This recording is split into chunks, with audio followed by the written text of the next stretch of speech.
ఇలాంటి ఛాలెంజ్ అయితే ఇప్పుడు దాకా ఎవ్వరు తీసుకోలేదు. సో గైస్ ఫైనల్గా ప్లేస్ అయితే సెట్ అయిపోయింది. సో నేను చెప్పాను కదా మేము ఒక అనౌన్స్మెంట్ ఇస్తామని. ఆ అనౌన్స్మెంట్ ఏంటంటే అది చెప్పే ముందు నేను అసలు నా జర్నీ గురించి చెప్తాను, సోషల్ మీడియాకి ఎందుకు వచ్చాను. సో నాకు సినిమా మీద బాగా ఇంట్రెస్ట్ అనమాట, బాగా పిచ్చి ఉండేది. సో ఆడిషన్స్ ఇద్దాం అనుకున్నా. సినిమా ఆడిషన్స్ ఇస్తే తొందరగా ఛాన్సులు రావు, ఎందుకంటే చాలామంది ఇస్తూ ఉంటారు కాబట్టి. సో డిఫరెంట్గా నేను అందరికీ తెలియాలి అని చెప్పి సోషల్ మీడియా స్టార్ట్ చేశా. సో కామెడీ బాగా చేయగలను అని చెప్పి అందరూ అనేవాళ్ళు. సరేలే అని చెప్పి కామెడీ వీడియో స్టార్ట్ చేశాను. స్టెప్ బై స్టెప్ ఒక్కొక్క వీడియో చేసుకుంటే ఇప్పుడు 2 మిలియన్ ప్లస్ సబ్స్క్రైబర్స్ అయితే తెచ్చుకున్నాను. సో చూశాను అనమాట, ఏమన్నా ఛాన్సులు వస్తాయేమో అని చూశాను. బట్ పెద్ద ఛాన్సెస్ ఏం రాలా, మూవీ ఛాన్సెస్. ఆడిషన్స్ ఇచ్చా కొన్ని ఆడిషన్స్, బట్ ఏది మంచి పెద్ద ఆపర్చునిటీ అయితే ఏది రాలేదు. సో వాళ్ళు ఇచ్చేంత వరకు వెయిట్ చేయడం ఎందుకని నేనే క్రియేట్ చేసుకుందాం అనుకుని ఒక ఛాలెంజ్ అయితే తీసుకుంటున్నాను నేను నా టీంతో కలిసి. ఆ ఛాలెంజ్ ఏంటంటే 365 days challenge of starting my own movie as a hero and director. So present direction కూడా నేర్చుకుంటున్నాను. అండ్ ఒక 365 daysలో స్టార్ట్ చేద్దామని దానికి తగ్గట్టు ప్లాన్ కూడా వేసుకున్నాం మేము, ఎలా చేయాలి ఏం చేయాలి అనేది కూడా. సో స్టెప్ బై స్టెప్ మా జర్నీని అయితే చూపిస్తాము, ఎలా చేయాలనుకుంటున్నాము మూవీ అది కూడా చూపిస్తాము.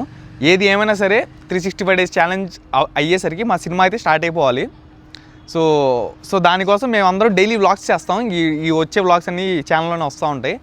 డైలీ మీరు ఫాలో అయ్యి మమ్మల్ని మా జర్నీని సపోర్ట్ చేస్తారని కోరుకుంటున్నాను. అండ్ మా టీం మెంబర్స్ ఉన్నారు కదా, వాళ్ళని కూడా అడుగుదాం మనం చేయగలమా లేదా 365 daysలో. ఎందుకంటే ఫస్ట్ మనం నమ్మితేనే వర్క్ అనేది అయ్యిద్ది అనమాట, గోల్ అనేది రీచ్ అవ్వగలం. సో మన వాళ్ళు నమ్ముతున్నారు లేదు, అసలు వాళ్ళు ఎందుకు వచ్చారో ఒకసారి కనుక్కుందాం. సో బ్రో మనం 365 days ఛాలెంజ్ తీసుకుంటున్నాం మన సినిమా స్టార్ట్ అయిపోవాలని. ఓకే, దానికోసం షార్ట్ ఫిల్మ్స్ ప్లాన్ చేసుకున్నాం, ఎలా మనం స్టోరీ రాయాలి ఏంటి అనేది మొత్తం ప్లాన్ చేసుకుని ఉన్నాం 1 yearకి. 1 year అయ్యేసరికి ఆ 365 days అంటే డైలీ వ్లాగ్స్ వస్తూ ఉంటాయి కదా, first day vlog, second day, అలా 365 days వరకు వస్తాయి. ఆ 365 days వచ్చేసరికి మన సినిమా అయితే స్టార్ట్ అయిపోవాలి. సో మనం చేయగలమా? ఖచ్చితంగా చేయగలం బ్రో. ఎలా చెప్తున్నావు అంటే యాక్చువల్లీ ఇప్పుడు నేను విన్నా కాబట్టి ఏంటి, ఇప్పుడు షార్ట్ ఫిల్మ్ స్టోరీ విన్నా. సో నాకు ఫస్ట్ కాన్ఫిడెన్స్ లేదు, చెప్పినప్పుడు ఇలా చేయగలమా అంటే కష్టంగా బ్రో. ఇప్పుడు సినిమా అంటే చాలా ఉండాలి. యాక్చువల్లీ ఇప్పుడు మేము జీరోలో ఉన్నాం. ఇప్పుడు మేము తీసుకునే స్టెప్ చాలా డేర్ స్టెప్. సో ఇప్పుడు ఉండే సిచ్యువేషన్ అసలు నార్మల్ సిచ్యువేషన్ కాదు. అయినా కూడా ఇప్పుడు ఇలాంటి రిస్క్ తీసుకున్నాం. సో ఖచ్చితంగా చేయగలం బ్రో నాకు తెలిసి.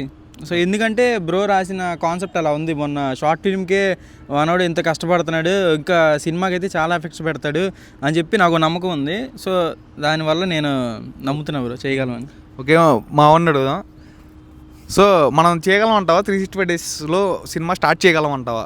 ఎవరైనా ప్రొడ్యూసర్స్ వస్తారంటావా మన స్టోరీని నమ్మి మనల్ని నమ్మి? ఎందుకంటే మన దగ్గర బ్యాక్గ్రౌండ్ ఏం లేదు. సో మన దగ్గర ఫాలోవర్స్ ఉన్నారు, ఏంటంటే కంటెంట్లు చేస్తూ ఉంటాం, ఇంకా షార్ట్ ఫిల్మ్స్ ప్లాన్ చేస్తూ ఉంటాం. సో అవన్నీ వర్కౌట్ అయ్యి మనకి మూవీ ఛాన్స్ అనేది వచ్చిద్దా? మనల్ని నమ్మి ఎవరన్నా ప్రొడ్యూసర్ వస్తారా? కన్ఫామ్గా వస్తారు. కన్ఫామ్గా మనం కూడా సినిమా తీస్తాము. ఎలా అంటే ఇప్పుడు నేనే వేరే ఫీల్డ్లో ఉండేవాడిని, నేనే మా వాడిని చూసి ఇన్స్పైర్ అయ్యి ఈ ఫీల్డ్లోకి వచ్చాను. మా వాడి కంటెంట్స్ అంత బాగుంటాయి.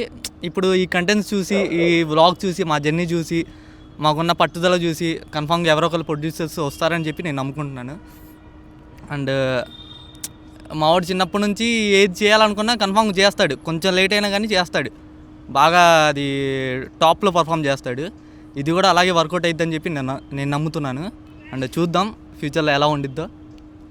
సో మా ట్రై అయితే మేము చేస్తాం. అండ్ ఫైనల్ మెంబరు, సో యాటిట్యూడ్కి మారు రూపం, ఫుల్ యాటిట్యూడ్ మనోడికి. సో మనోడు కూడా కొంచెం సాక్రిఫైస్ చేసి వచ్చాడు, మన టీంలో జాయిన్ అయ్యాడు అనమాట. సో నాలాంటి వాళ్ళు ఎవరైతే ఉన్నారో వాళ్ళని నా టీంలో తీసుకుంటూ ఉంటాను, నా మైండ్ సెట్తో ఉన్నవాళ్ళు, సినిమా అంటే పిచ్చి ఉన్నవాళ్ళు.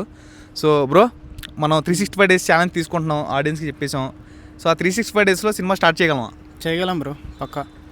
ఎందుకంటే passion, focus, hard work, believe, ఈ 4 ఉంటే ఖచ్చితంగా చేయగలం. మేము ఇది చేయాలంటే మీ సపోర్ట్ కూడా చాలా అవసరం మాకు. ఇంకా నాకు ఎక్కువ మాట్లాడడం కూడా తెలియదు, మీ సపోర్ట్ ఇలానే ఉండాలి. Thank you. సో గైస్ ఇది గైస్ మేమైతే నమ్ముతున్నాం చేయగలమని. సో ట్రై చేయడంలో తప్పులేదు, గట్టిగా మేమైతే ట్రై చేస్తాం. డైలీ వ్లాగ్స్ అయితే వస్తూ ఉంటాయి, చూపిస్తాం డైలీ ఏం చేస్తున్నాం సినిమా కోసం వెళ్ళడానికి. రేపటి నుంచి January 1 కాబట్టి. సో ముందుగా మీ అందరికీ happy new year. So advance happy new year. Advance happy new year. Advance happy new year. So అందరూ అందరూ అడ్వాన్స్లే. అందరూ ఒకేసారి చెప్తాం. Ready 5 6 7 go. Advance happy new year. So మీరు కూడా ఛాలెంజెస్ తీసుకోండి మీ లైఫ్లో చేంజెస్ రావాలని. మీకు రేపు కొత్త సంవత్సరంతో కొత్తగా అన్నీ స్టార్ట్ అవుతాయి. మాకు ఇంకా రేపు పండగ లాంటివి ఏమి ఉండవు. అన్నీ ఒకటే, అన్నీ కొత్తగా ఉంటే ఒకే పండగ, ఇక డైలీ పండగ, సినిమా పండగ. అందరికి సినిమా చూపిస్తా. అందరికి చాలా ఎంజాయ్ చేసేస్తున్నాం. మాకు డేస్ కూడా తెలియట్లేదు. సో పర్లేదు బ్రో. అంటే మామూలుగా రోజు ఏంటి అని ఉండేది, కానీ ఇప్పుడు ఈ వర్క్లో ఏం తెలియట్లా, టైం తెలియట్లా. చక్కగా ఎంజాయ్ చేసేస్తున్నాం. రోజు జాలీగానే ఉంది ప్రతిదీ. సో ఇప్పుడు ప్రజెంట్ మా దగ్గర ఉన్న బలం ఏంటంటే మీరే ఆడియన్స్. సో నా యూట్యూబ్ సబ్స్క్రైబర్ కానీ, నా ఇన్స్టాగ్రామ్ ఫాలోవర్స్ కానీ మీరే నా బలం అనమాట. నా కంటెంట్స్ని మీరు చాలా ఆదరిస్తున్నారు, చాలా వ్యూస్ వస్తున్నాయి నా కంటెంట్స్కి. సో దానికి నేను ఎప్పుడు కృతజ్ఞతతో ఉంటాను. అండ్ ఇంకోటి ఏంటంటే ఈ దీంతోనే నా కంటెంట్ని వేరే లెవెల్లో చూపించడానికి చాలా కష్టపడుతున్నాను. మీకు ఆ సినిమా 365 days ఛాలెంజ్ అని చెప్పాను కదా, సినిమా 365 days తర్వాత స్టార్ట్ అయ్యిద్ది. సో అసలు నేను ఎలా తీయగలను ఏంటో అనేది మీకు ఒక షార్ట్ ఫిల్మ్లో తీసి చూపిస్తాను. నా వర్క్ స్కిల్ ఎలా ఉందో, నేను ఎంతవరకు నేర్చుకున్నానో మొత్తం ఆ షార్ట్ ఫిల్మ్ మీద తీసి మిమ్మల్ని అయితే ఎంటర్టైన్ చేస్తా. అది కూడా ఒక 1.5 months అయితే స్టార్ట్ అయిపోయిద్ది. సో మేమైతే స్ట్రాంగ్గా ఉన్నాం. మీరు కూడా సపోర్ట్ చేస్తారని కోరుకుంటున్నాం. మీ సపోర్ట్ ఉంటే ఇంకా ఫాస్ట్గా ముందుకు వెళ్తాం మేమైతే. సో అందరికీ థ్యాంక్ యూ. ఇప్పుడు దాకా సపోర్ట్ చేశారు, ఇప్పటి నుంచి కూడా సపోర్ట్ చేస్తారని కోరుకుంటున్నాను. Thank you. సో రేపటి వ్లాగ్లో కలుద్దాం. ఇంకా రేపు ఫుల్ డే వ్లాగ్లో కలుద్దాం. ఏ బ్రో? ఓకే. సో ఈ వ్లాగ్ కనుక మీకు నచ్చినట్టయితే లైక్ కొట్టేసి మమ్మల్ని సపోర్ట్ చేయండి. నెక్స్ట్ వ్లాగ్లో కలుద్దాం. బాయ్.